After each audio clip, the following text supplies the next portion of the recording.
Mas mabagal pa kayo maglakad sa akin eh. Mukhang nagmamadali sila, Mr. Daga. Oo, Alice. Kaya nagkikisa tayo kumuha namin ng pwesto para makausap ang hari at reyna ng mga puso. Pwede ba magpahinga muna? Pwede rin ba iwan ka na rin namin? Konti na lang eh. Mamaya ka na magpahinga. Kapag ako pangit ang upuan, pilas kayong tatlo sa akin. Umanda talaga kayo. Patuloy na naglakad sila Alice at Mr. Daga.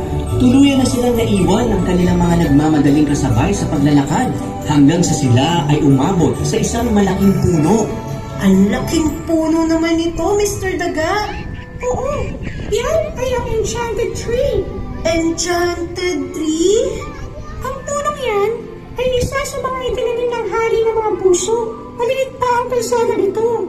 Dati kasi, kaya kinailangan putulin ang ilang mga halaman at puno na wala sa linya.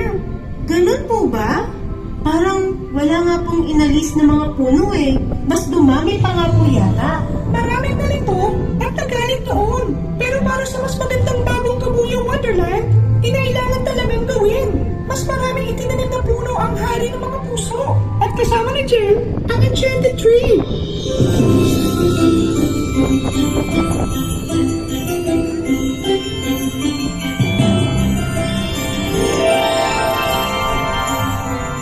Mr. Daga, panahon mo ang kastilyo ng mga puso. Kailangan na lang natin mahanap si Mad Hatter para masamahan ka ng White Rabbit. Mabalik sa pamilya mo. Napakadaming nag-aabang sa pagdating ng hari at reyna ng mga puso. Isang malaking pagdiriwang sa Wonderland ang nagaganap kapag lumalabas ang hari at reyna ng mga puso. Ayun pala si Mad Hatter. Mad Hatter!